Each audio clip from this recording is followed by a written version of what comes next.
Hello students, मैं मोहम्मद सरफराज नवाज़ commerce की इस ई लर्निंग क्लास में आपका वेलकम करता हूं। जैसा कि आप देख रहे हैं कि हमारा जॉइंट स्टॉक कंपनी का कंटिन्यूएशन चल रहा है। पिछले वीडियोस में आपने देखा कि जॉइंट स्टॉक कंपनी क्या होती है, कैसे काम करती है और उसके क्या फीचर्स हैं और उसके क्या एडवांटेजेस हैं।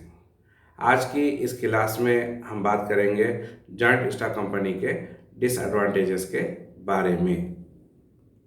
जॉइंट स्टॉक कंपनी का सबसे पहला डिसएडवांटेज है लैक ऑफ मोटिवेशन, यानी कि तरगीब की कमी। कंपनी में बहुत सारे लोग होते हैं जो कंपनी को चलाते हैं। कंपनी में एम्प्लॉयज़ होते हैं, डायरेक्टर्स होते हैं, वर्कर्स होते हैं और शेयर होल्डर्स भी होते हैं, और ये सभी लोग कंपनी में काम कर रहे हैं और उन तमाम लोगों को अपने अपने काम के हिसाब से पैसा मिलेगा। तो यहाँ पर डिफरेंसेस आ जाते हैं। शेयर होल्डर्स कंपनी में पैसा लगाते हैं, कंपनी में इन्वेस्टमेंट करते हैं, सरमायाकारी करते हैं, और कंपनी को जब प्रॉफिट आता है तो कंपनी शेयर होल्डर्स को डिविडेंड देती है। और बाकी लोग ये समझते हैं कि मेहनत तो हम कर रहे हैं और डिविडेंड शेयर होल्डर्स को मिल रहा है। तो इसकी वजह से वो आपस में एक दूसरे को मोटिवेट नहीं करते, एक दूसरे को तरगीब नहीं देते, आगे बढ़ने की, तरक्की करने की मोटिवेट नहीं करते। दूसरे नंबर पर है फॉर्मेशन इज़ डिफ़िकल्ट, यानी कि कंपनी को तश्कील देना, शुरू करना एक मुश्किल काम होता है। क्यों मुश्किल होता है? क्योंकि कंपनी को कई सारे डॉक्यूमेंट्स तैयार करने पड़ते हैं, लीगल प्रोसीजर्स होते हैं और क़ानूनी पेचीदगियाँ भी होती हैं। कंपनी के फॉर्मेशन को डिफ़िकल्ट और कॉम्प्लेक्स माना जाता है, और डॉक्यूमेंट्स को तैयार करने में एक्सपेंसेस भी होंगे जो बहुत ज़्यादा होते हैं, और उसको तैयार करने के लिए वक्त भी लगेगा, बहुत टाइम कंज्यूमिंग प्रोसेस होता है। तो इसीलिए कंपनी का फॉर्मेशन मुश्किल समझा जाता है। तीसरे नंबर पर है लैक ऑफ पर्सनल कांटेक्ट, यानी कि शख्सी राब्ते की कमी।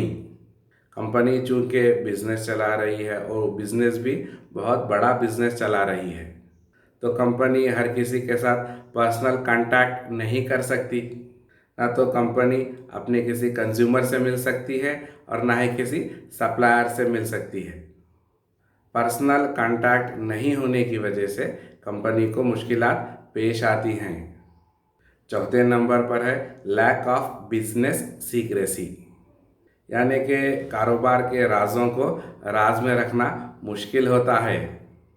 रजिस्ट्रार ऑफ कंपनीज़ के कहने पर कंपनियों को अपने इंफॉर्मेशन बताने पड़ते हैं, बिजनेस सीक्रेट्स को बताना पड़ेगा, और ये इंफॉर्मेशन वेबसाइट के ज़रिए या फिर न्यूज़पेपर्स के ज़रिए पहुंचाई जाती है। कंपनी के लिए इंफॉर्मेशन देना भी ज़रूरी होता है, क्योंकि लोग कंपनी के बारे में अगर जानेंगे तो उस कंपनी में इन्वेस्ट करेंगे। तो कंपनी अपने सारे इंफॉर्मेशंस डिस्क्लोज करती है, इंकशाफ करती है, बता देती है। पाँचवें नंबर पर है हाई कॉस्ट ऑफ मैनेजमेंट। कंपनियों को बड़े पैमाने पर, लार्ज स्केल पर चलाया जाता है, तो कंपनियों को चलाने के लिए प्रोफेशनल लोगों का होना ज़रूरी होता है। कंपनियों में प्रोफेशनल्स मौजूद होते हैं, जैसे बैंकर्स होते हैं, फाइनेंशियल एडवाइज़र्स होते हैं, मैनेजमेंट एक्सपर्ट्स होते हैं, और कंपनी की एक बाकायदा लीगल टीम होती है।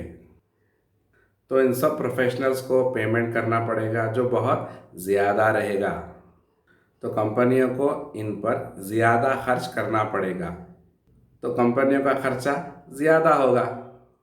छठे नंबर पर है डिले इन डिसीजन मेकिंग, यानी कि फ़ैसला लेने में देर करना, ताख़ीर करना। अब ये डिसीजंस लेने में डिले क्यों होता है?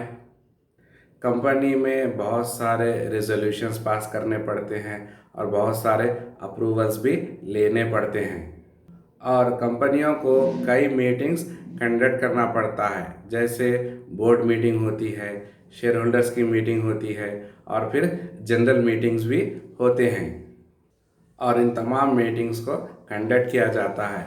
उसके बाद फैसले डिसीजंस लिए जाते हैं और डिसीजंस लेने में देर हो जाती है। जल्दी डिसीजंस नहीं लिए जा सकते। ज़्यादा लोग होने की वजह से फैसला लेने में देर हो जाती है। 7वें नंबर पर है एक्सेसिव गवर्नमेंट कंट्रोल। कंपनियों को चलाने में गवर्नमेंट का हद से ज़्यादा रोल होता है। गवर्नमेंट के पॉलिसीज़ बदलते रहते हैं, नए रूल्स एंड रेगुलेशंस आते रहते हैं। सेबी के स्ट्रिक्ट गाइडलाइंस को भी फॉलो करना पड़ता है और वक्त के हिसाब से उसमें भी बहुत सारे चेंजेस आते रहते हैं। गवर्नमेंट का हद से ज़्यादा कंट्रोल होने की वजह से कंपनियों को कंपनी चलाने में मुश्किलात पेश आती हैं। और सबसे आखिरी में है कॉन्फ्लिक्ट ऑफ इंटरेस्ट या फिर लैक ऑफ इंटरेस्ट भी कह सकते हैं। कंपनी में बहुत सारे लोग होते हैं। कंपनी में पैसा कौन लगाते हैं? कंपनी में पैसा शेयर होल्डर्स लगाते हैं। पैसा किसका लगा? शेयर होल्डर्स का लगा। और कंपनी में फैसले कौन लेंगे? डायरेक्टर्स लेंगे। तो इसका क्या मतलब हुआ? तो इसका मतलब ये हुआ कि पैसा किसी का है और फैसला किसी का है। और जो शेयर होल्डर्स सोचते हैं, ज़रूरी नहीं कि बोर्ड ऑफ डायरेक्टर्स उस बात को भी वही सही सोचें। शेयर होल्डर्स जैसा सोचते हैं, बोर्ड ऑफ डायरेक्टर्स वैसा नहीं सोचते। हर एक की सोच अलग अलग होती है, जिससे उन लोगों की दिलचस्पी कंपनी में कम हो जाती है।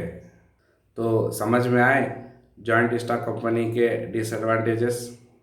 मैं उम्मीद करता हूँ कि आपको आज की ये क्लास समझ में आई होगी। हमारी इस क्लास को अब हम यहीं पर ख़त्म करते हैं और मिलते हैं अपने नेक्स्ट वीडियो में। तब तक के लिए अपना ख्याल रखिए और मुझे दुआओं में याद रखिए। Thank you.